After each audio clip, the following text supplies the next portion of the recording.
How to download Fortnite on PC or laptop.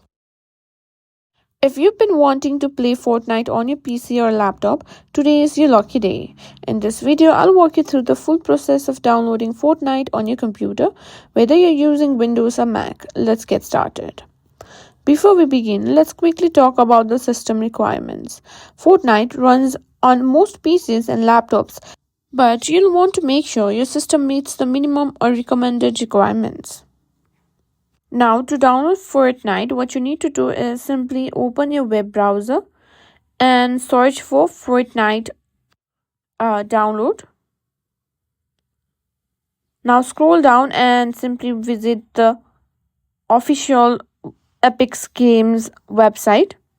And what you need to do is simply log into your Epic Games account. After you've logged in, you can simply find Fortnite, and here you can see the option to simply tap on it. Now, as I said earlier, you need to log in with your Epic Games Launcher account, and as you simply enter your Epic Games account password and email address, you can simply download the installer file. A prompt will appear to begin the installation process, and simply click on install. And that's it. That's how you simply download Fortnite in your laptop or PC.